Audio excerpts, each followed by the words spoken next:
Good morning, ladies and gentlemen. We got him. On the evening of September 11th, a family member of Tyler Robinson reached out to a family friend who contacted the Washington County Sheriff's Office with information that Robinson had confessed to them or implied that he had committed the incident. This information was relayed to the Utah County Sheriff's Office and scene investigators at Utah Valley University. This information was also conveyed to the FBI. Investigators reviewed additional video footage from UVU surveillance and identified Robinson arriving on UVU campus in a gray Dodge Challenger at approximately 8:29 a.m. on September 10th, in which he is observed on video in a plain maroon t-shirt, light-colored shorts, a black hat with a white logo, and light-colored shoes. When encountered in person by investigators in Washington County on September 12th in the early morning hours, Robinson was observed in consistent clothing with those surveillance images. Investigators interviewed a family member of Robinson who stated that Robinson had become more political in recent years. The family member referenced a recent incident in which Robinson came to dinner prior to September 10th, and in the conversation with another family member, Robinson mentioned Charlie Kirk was coming to UVU. They talked about why they didn't like him and the viewpoints that he had. The family member also stated Kirk was full of hate and spreading hate. The family member also confirmed Robinson had a gray Dodge Challenger. Investigators identified an individual as the roommate of Robinson. Investigators interviewed that roommate, who stated that his roommate, referring to Robinson, made a joke on Discord. Investigators asked if he would show them the messages on Discord. He opened it and showed several messages to investigators and allowed investigators to take photos of the screen as each message was shown by Robinson's roommate. These photos consisted of various messages, including content of messages between the phone contact named Tyler with an emoji icon and Robinson's roommate's device. The content of these messages included messages affiliated with the contact Tyler, stating a need to retrieve a rifle from a drop point, leaving the rifle in a bush, messages related to visually watching the area where a rifle was left, and a message referring to having left the rifle wrapped in a towel. The messages also refer to engraving bullets and a mention of a scope and the rifle being unique. Messages from the contact Tyler also mentioned that he had changed outfits. I know there has been speculation as well as to the writing on those casings, those bullet casings, and I believe we have that as well. And I will share that with you now. So the area north of Campus Drive Road where the suspect crossed over, you saw some of that in the video that we released last night, consists of a grassy area with trees on the edge of the UVU campus. Investigators discovered a bolt-action rifle wrapped in a dark-colored towel. The rifle was determined to be a Mauser Model 98 30-06 caliber bolt-action rifle. The rifle had a scope mounted on top of it. Investigators noted inscriptions that had been engraved on casings found with the rifle. Inscriptions on a fired casing read, "Notices, bulges, capital O-W-O, what's this, question mark." Inscriptions on the three unfired casings read, "Hey fascist, exclamation point, catch, exclamation point." Up arrow symbol, right arrow and symbol, and three down arrow symbols. A second unfired casing read, "Oh Bella Chow, Bella Chow, Bella Chow, Chow Chow." And a third unfired casing read, "If you read this, you are gay, LMAO." We are indebted to law enforcement across the state who has worked seamlessly together, local law enforcement, state law enforcement, and our federal partners with the Federal Bureau of Investigation. We're grateful for everyone who worked together in such a short amount of time to find this person and to bring justice. I want to thank the public who has been so engaged, reviewing videos, helping us with sending in tips and helping us get to this point. I want to thank the family members of Tyler Robinson who did the right thing in this case and were able to bring him into to law enforcement as well. I especially want to thank the family of Charlie Kirk, Erica, Charlie's parents, his children. I want us to be thinking of them as we bring justice in this case. They will be involved in that justice. We will be working very closely with them as we move through this process as well. This is a very sad day for our country, a terrible day for the state of Utah, but I'm grateful that at this moment we have an opportunity to bring closure to this very dark chapter in our nation's history. With that, I will now turn the microphone over to the Director of the FBI, Kash Patel. Thank you, Governor. This is what happens when you let good cops be cops. The FBI and our partners are proud to stand here today together to bring justice to the family of Charlie Kirk and honor his memory. I want to express my deep gratitude to President Trump, the Vice President, and the entire White House who have been so incredibly supportive with both resources and just personally to the FBI as a team. They had our backs the entire way, and I just want to express my gratitude for giving us the resources we need to operate in this space to bring this sort of justice at this sort of speed. In 33 hours, we have made historic progress for Charlie. Governor Cox, our partnership has been absolutely incredible these last few days. Our partnership will endure. Your state and local partners, your sheriffs, your DPS community has been unbelievably impressive in the hardest of times. And a case like this cannot be solved, cannot be brought without partnering with your state and local authorities. The FBI has a certain role to play, and we will play that role, and we will lead out for the federal government. But Governor Cox, we are so grateful for your state partnership that led out on this investigation. A little bit of the timeline. Charlie was shot at 12:23 p.m. on Wednesday. The first FBI agents arrived on scene in 16 minutes with chiefs of police at 12:39 and secured the scene. The FBI immediately launched fixed-wing assets. We utilized these assets to transport personnel, specialty technicians, hostage rescue teams. We also utilize these assets to go back and forth from the East Coast and here in Utah to transport forensic evidence and other evidence that will be analyzed and is being analyzed at our FBI laboratories in Quantico and other laboratories, including the ATF. At my direction, the FBI released the first set of FBI photos of the suspect at 10 a.m. local time on 9/11. Then, shortly thereafter, the FBI reward of $100,000 was released at 10:45 a.m. local. Myself and Deputy Director Bongino arrived on the scene at approximately 5:30 p.m. on 9/11. The governor led a press conference last night at approximately 8 p.m., where at my direction, the FBI released a never-before-seen video of the suspect. We also released new images to the public of the suspect. And just last night, the suspect was taken into custody at 10 p.m. local time. In less than 36 hours, 33 to be precise, thanks to the full weight of the federal government and leading out with the partners here in the state of Utah and Governor Cox, the suspect was apprehended in a historic time period. And I want to highlight what Governor Cox said. This would not have been possible without you, the media, and you, the public. That's why we went so public, so fast, and we're so transparent, and we're committed to that transparency. The crime scene, just a little bit there. It is a large crime scene. State and local authorities, along with federal authorities, processed that crime scene quickly, and I even had the ability to walk through that crime scene and walk through the steps the suspect took to learn more about what was needed and what resources we needed to bear to create a full picture for the FBI and leadership back in Washington. Furthermore, thankfully to state and local partners, forensic evidence has been seized and continues to be garnered. Forensic evidence has already been evaluated at FBI laboratories in Quantico and state and local authorities here.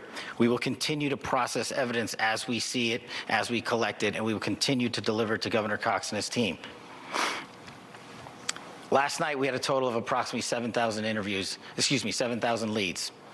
As of this morning, thanks to your great work, we have over 11,000 leads that were called in to the FBI. And we are running out every single lead that we can. Every one of those leads will be run out. The arrest is a testament to the dedication of good law enforcement being great, and partnerships in law enforcement, which I've tried to highlight as my tenure as the director of the FBI. There is no better relationship for law enforcement than the FBI to partner with state and local authorities, and you've seen it here in these last few days. The FBI Salt Lake Field Office, along with our offices in LA, Phoenix, Denver, San Antonio, Las Vegas, Pittsburgh, Buffalo, our headquarters component in Quantico, all participate in the FBI. I want to express my deep gratitude to the employees of the FBI, the men and women, the evidence response team tacticians, the special operators, the agents, the support staff. You have done monumental work in historic time when the public, who had a right to demand such an expeditious solving of an investigation, the FBI answered that call diligently, critically important to our nation, and we delivered. And I'm proud to be their leader, and I'm proud to be the director of the FBI. This is very much an ongoing investigation, as the governor said, and we will continue to work with state and local authorities to develop the investigation, to provide them the evidence they need for their ongoing prosecutions, and we will be here to answer every call they absolutely have, as long as it takes, for as long as we need to find and apprehend whatever suspects were involved in this crime. Lastly, to my friend Charlie Kirk, rest now, brother. We have the watch, and I'll see you in Valhalla.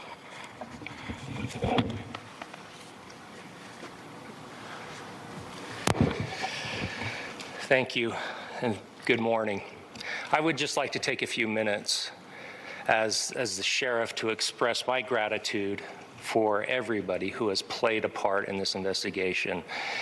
As you know, it's been a vast, a complicated, and a very, very fast-paced investigation. You're looking at people standing up here who are running on, if they got an hour's sleep in the last couple of days, they're probably lucky.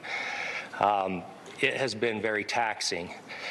It has been so impressive, speaking on behalf of the local law enforcement, to see the cooperation that we've seen in this type of case. Across the state, sheriffs, chiefs, our state partners have stepped up and have come to the call on anything that we needed. Our county chiefs have been phenomenal. Our Utah County Attorney, Jeff Gray, who's standing up here with us, has been phenomenal in leading us through this investigation. I would like to thank the federal government for their resources, their assets. Our local team here, our FBI team, has been extraordinary in helping us work through this and bring this person to justice. Most of all, I would like to thank the public, and specifically, I would like to thank the public who turned to prayers and who turned to positiveness for us. I would like to thank them on behalf of the law enforcement community, because we needed those prayers. That's what we needed to get through this. We needed your support, and you gave it to us. We needed your patience, and you gave it to us. And I would like to thank you for the Kirk family, because that's what they need, is your support and your prayers, and that will get us through all of this. So thank you, everybody, for everybody that have stepped up. We've had such a phenomenal response to this. Thank you.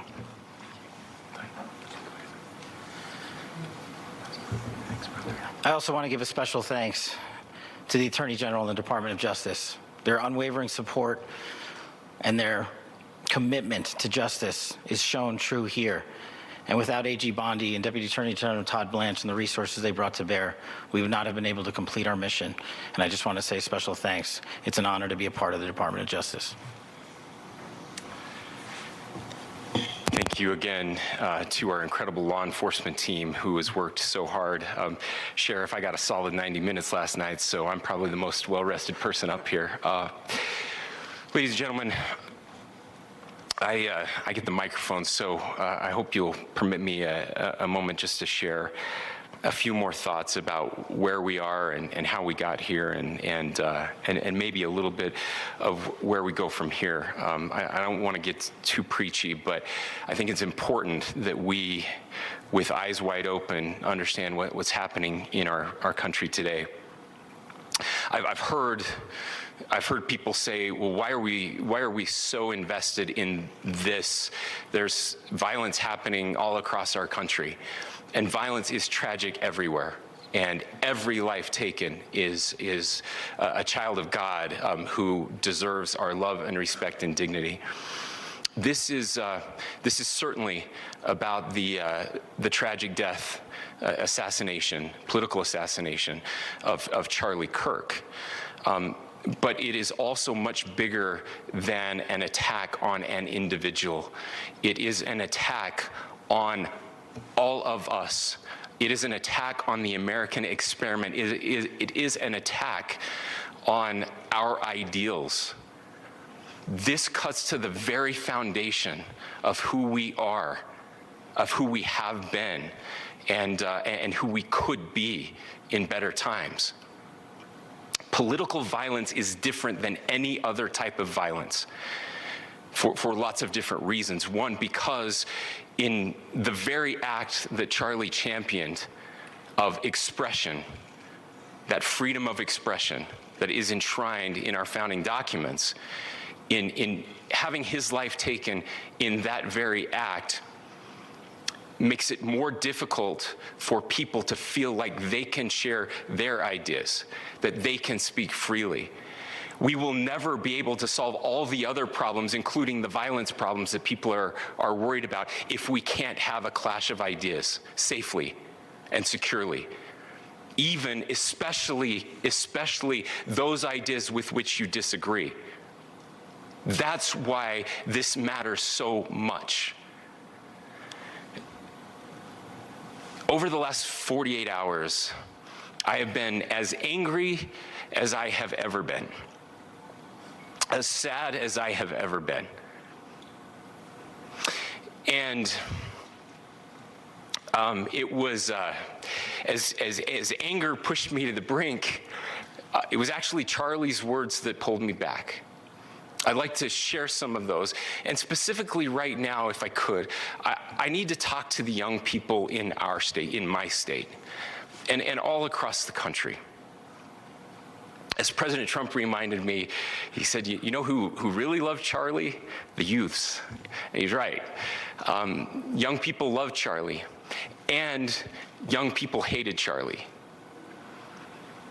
And Charlie went into those places anyway. And these are the words that have helped me. Charlie said, when people stop talking, that's when you get violence. He said, the weak can never forgive. Forgiveness is the attribute of the strong. The only way out of the labyrinth of suffering is to forgive. Welcome without judgment, love without condition, forgive without limit. He said, always forgive your enemies. Nothing annoys them so much. A few months ago, I referenced this last night, Charlie posted to social media, when things are moving very fast and people are losing their minds, it's important to stay grounded. Turn off your phone, read scripture, spend time with friends, and remember, internet fury is not real life. It's going to be okay. He again said, when you stop having a human connection with someone you disagree with, it becomes a lot easier to commit violence. He said, what we as a culture have to get back to is being able to have a reasonable agreement, where violence is not an option. Now, again, to my young friends out there, you are inheriting a country where politics feels like rage. It feels like rage is the only option. But through those words, we have a reminder that we can choose a different path. Your generation has an opportunity to build a culture that is very different than what we are suffering through right now. not by pretending differences don't matter, but by embracing our differences and having those hard conversations. I think we need more moral clarity right now. I hear all the time that words are violence. Words are not violence. Violence is violence. And there is one person responsible for what happened here. And that person is now in custody and will be charged soon and will be held accountable. And yet, all of us have an opportunity right now to do something different. I want to thank my fellow Utahns. This bad stuff happens. For 33 hours, I was praying that if this had to happen here, that it wouldn't be one of us. That somebody drove from another state, somebody came from another country. Sadly, that prayer was not answered the way I had hoped for, just because I thought it would make it easier on us if we could just say, hey, we don't do that here. And indeed, Utah is a special place.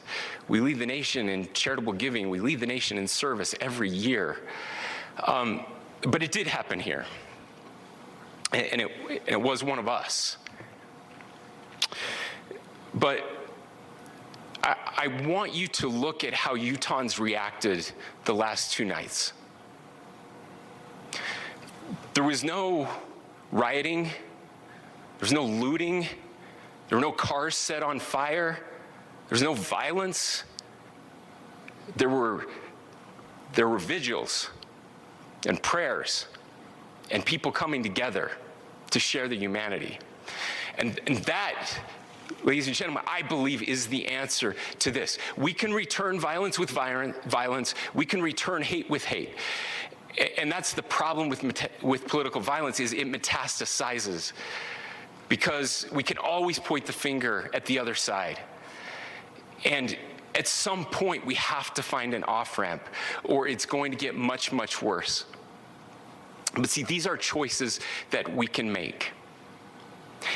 History will dictate if this is a turning point for our country.